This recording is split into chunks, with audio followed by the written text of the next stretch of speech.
Alright, so for today's lesson, you're hopefully going to look at that chart, that summary chart in the book that I had on the previous slide. It's in page 390. And it's just going to be exploring the effects of A, B, H, and K. Recognizing again that A affects amplitude, B affects the period. Sine and cosine have a period of 2 pi divided by B. Tangent is pi divided by B. H is going to shift you left or right. And K is going to shift your graph up or down. So again, that was the summary chart on the previous slide that hopefully you looked at. If you didn't, take a step back and go look at it. Because all we're doing today is just really kind of looking at equations, seeing if you can pick out the key features. And then in tomorrow's lesson, we're going to actually graph these using all of our different transformations. Alright, so first one, right, we've got this equation here, a lot going on. We've got A is 3/5, B is 2, H is that negative, here we go, give me back that one, is this 2 pi over 3, K is the 4. So our period would be 2 pi divided by B, which would just become pi. Amplitude's absolute value of A, so that's just going to be 3/5. Midline is how far up or down it shifts. So this plus 4 is y equals 4. It's an equation of a line, that's why we're writing it as y equals. Horizontal shift, negative, is going to go the opposite direction. So this is actually going to go right. 2 pi over 3. Then that vertical shift is true to sine, so that's that K. So that plus 4, it's going up 4. So again, I just want you guys to be able to kind of pick out key features here. That's the idea.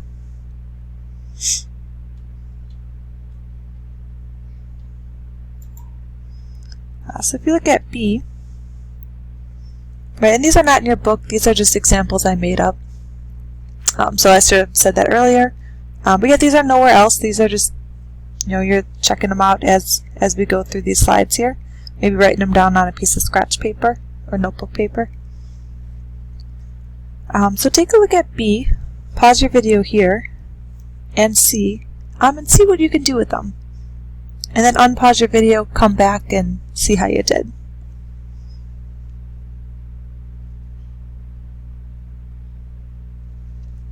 Alright, so here we go. Period here was 2 pi over B. No, I didn't give myself more room for these.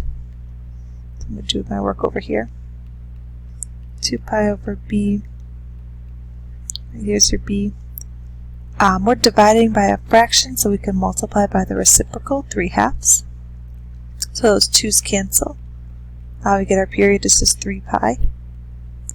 Amplitude's absolute value of A, so that'll be positive 7.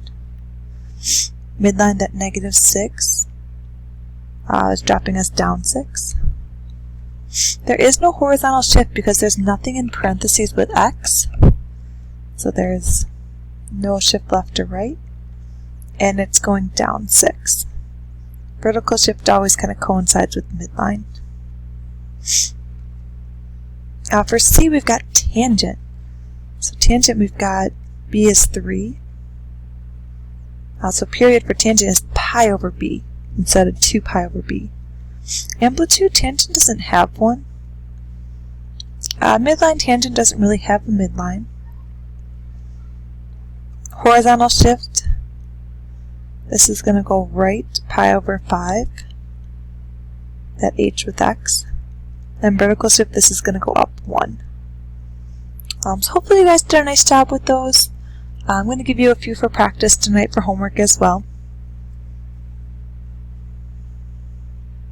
And then if you're feeling okay with that, picking out information, we're just going to practice working backwards too.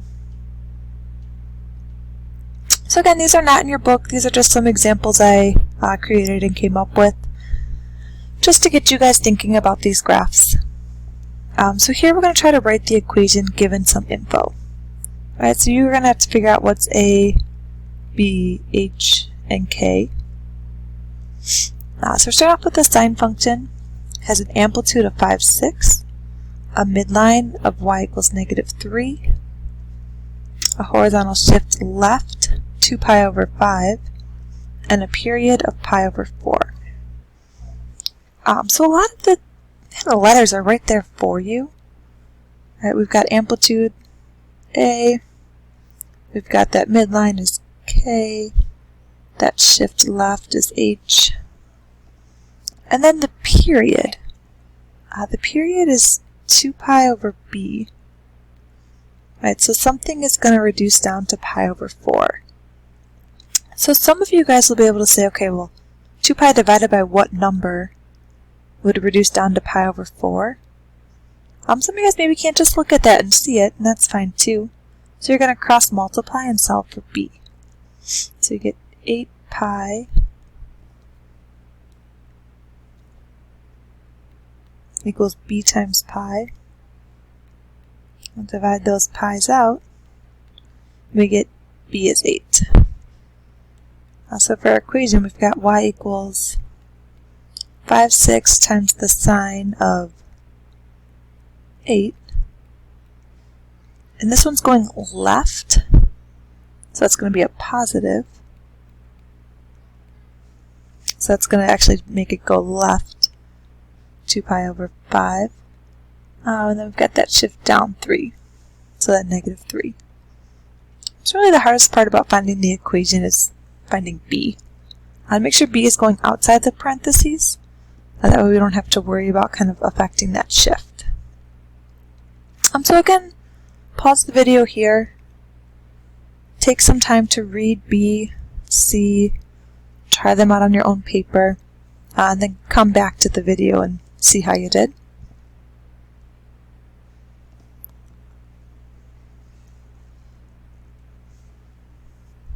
So hopefully you tried them out. Let's see how you did. So here we've got amplitude of 4, reflection over x, so that's meaning we're having a negative in front of A. Because amplitude is always positive, it's absolute value. So that's how they're going to show a negative in the start, a reflection.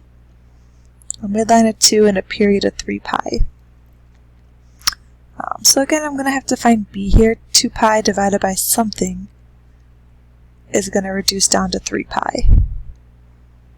So in order to solve, I will, instead of cross multiplying, because that denominator is 1, I'm just going to multiply that B over.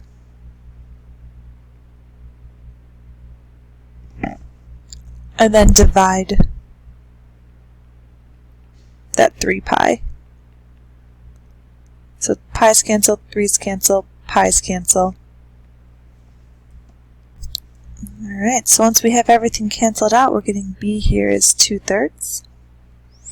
And then we're plugging it in, so we've got -4 cosine 2/3. There's no horizontal shift here, so just 2/3 x plus that midline of 2. Then tangent. Tangent is a period of pi over 3. Tangent's period normally is just pi over b. So in order for the period to be pi over 3, b would have to be 3. And if you don't see that, cross multiply. 3 times pi is proportional to b times pi.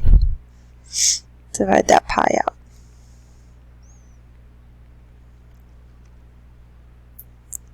Tangent doesn't have an amplitude. They would have to tell you some sort of, kind of stretch.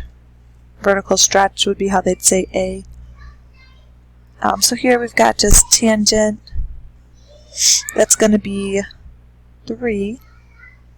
This one's going right, so that'll be a minus 3 pi over 2, then up 4, so plus 4. So hopefully you guys are doing okay with these. The next slide's going to have a few for you to try out for homework tonight, and then submit your answers via Google Classroom.